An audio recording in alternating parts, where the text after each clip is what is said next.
आज का अपना टॉपिक है ब्रेन।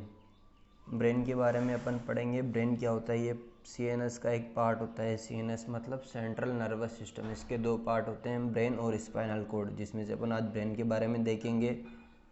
ये स्कल बोन के अंदर लोकेटेड होता है। कहाँ पर लोकेटेड होता है? स्कल बोन के अंदर।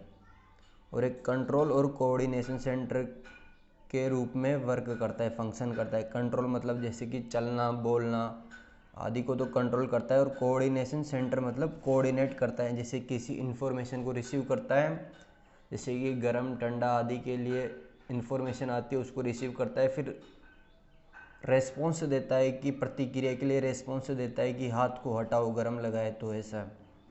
और ये 3 पार्ट में डिवाइडेड होता है, फोर ब्रेन, मिड ब्रेन और हैंड ब्रेन। फोर ब्रेन को प्रोजेंसेफेलोन कहते हैं, मिड ब्रेन को मीजेंसेफेलोन और हैंड ब्रेन को रोम्बेंसेफेलोन। ये नाम आपको याद रखना इसलिए ज़रूरी है ताकि कंपटीशन में fore brain, mid brain, hind brain नाम न देकर ये नेम दे दे तो आप कंफ्यूज में ना पड़े। आगे देखेंगे अपन। ये वाला जो पार्ट है ये है फोर ब्रेन, ये यहाँ पर होता है मिड ब्रेन, और ये है हैंड ब्रेन। नीचे वाला पूरा पार्ट आता है हैंड ब्रेन। और ये जो पार्ट है ये है ब्रेन स्टेम। आगे बात करेंगे ब्रेन स्टेम। इसमें मिड ब्रेन, पोन्स और मेडुला इंक्लूड होता है ब्रेन स्टेम में। आगे देखेंगे अपन। अब बात करेंगे फोर ब्रेन की।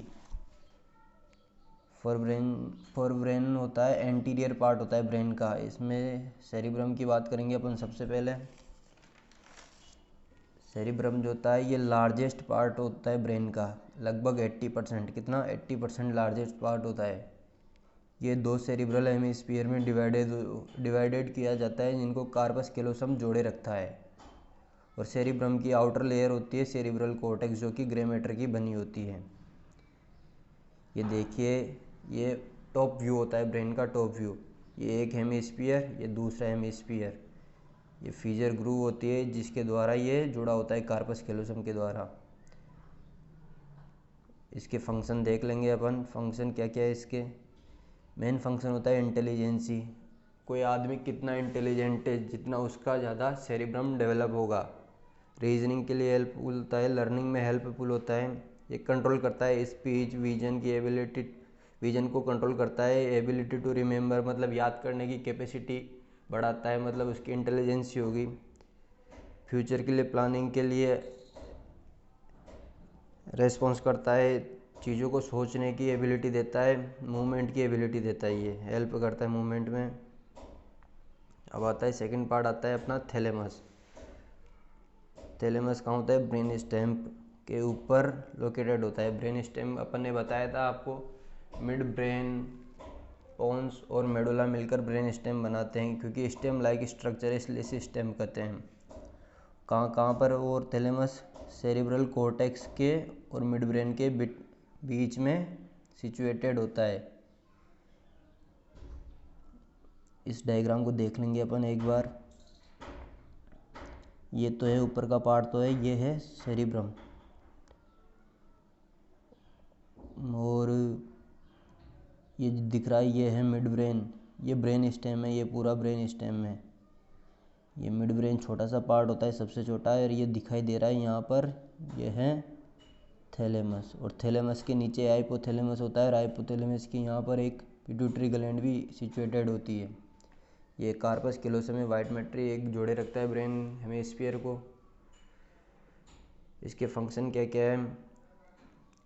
कॉन्शियस लेवल को रेगुलेट करता है, कॉन्शियस लेवल को रेगुलेट करता है।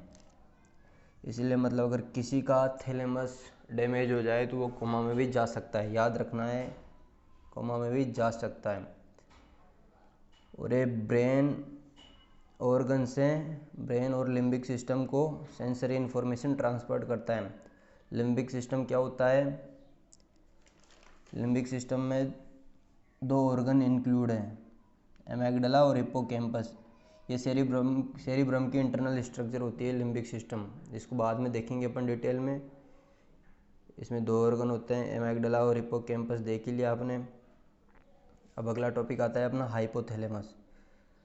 हाइपोथैलेमस, थैलेमस के बिलो में सिचुएटेड होता है। हाइपो मतलब ही होता है बिलो। और ये लिंक होता है बिटवीन नर्वस सिस्टम और एंडोक्राइन सिस्टम के बीच में लिंक होता है। नर्वस सिस्टम क्या होता है वे देखेंगे अपन।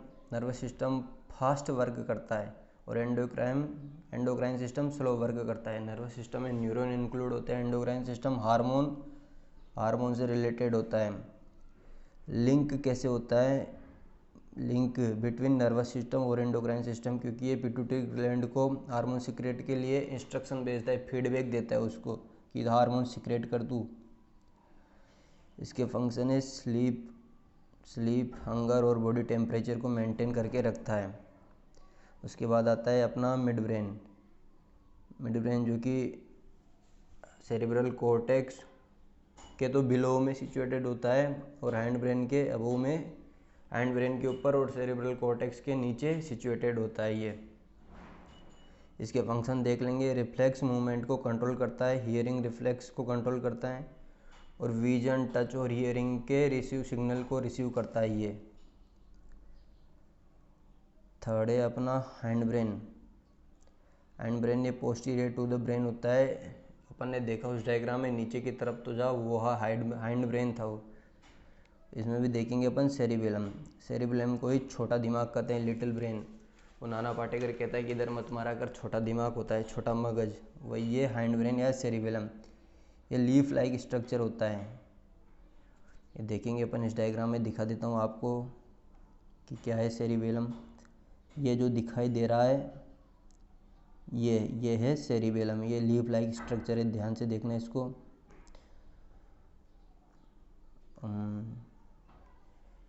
ये लीफ लाइक स्ट्रक्चर है, ऑक्सीपिटल लोब के बिलो में सिचुएटेड होता है। अब ये लोब को भी देखेंगे अपन। 4 लोब होते हैं, फ्रंटल, पैराइटल, ऑक्सीपिटल और टेम्पोरल। मेनली 4 लोब होते हैं। तो ऑक्सीपिटल लोब के नीचे सिचुएटेड होता है सेरिबेलम। ये बॉडी बैलेंस को और पोस्चर को मेंटेन करता है। इसीलिए कहते हैं कि अगर कोई ज़्यादा शराब पी लेता है तो उसका सेरिबेलम प्रॉपर वर्क नहीं करता, इसलिए उसका बैलेंस बिगड़ जाता है।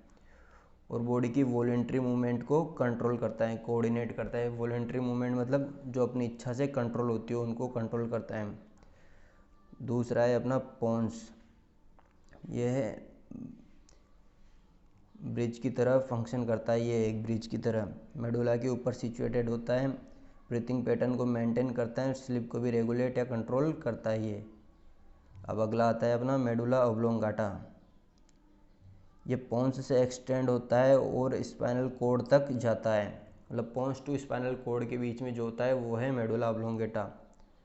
ध्यान रखना है, इनवॉलेंट्री एक्शन को कंट्रोल करता है। इनवॉलेंट्री एक्शन मतलब जो अपने नियंत्रण में नहीं है, अपने कंट्रोल में नहीं है, वही इनवॉलेंट्री है। जैसे urine pass out, vomiting, coughing, breathing, heart rate, blood circulation और मेटाबॉलिज्म आदि को ये मेंटेन करता है। कौन? Medulla oblongata. ब्रेन स्टेम अपन ने देख ही लिया। तो उम्मीद है आज का हमारा ये टॉपिक ज़रूर समझ में आया होगा। प्लीज़ चैनल को लाइक एंड सब्सक्राइब कीजिए। आगे भी आपको ऐसी वीडियो मिलती रहेगी। धन्यवाद।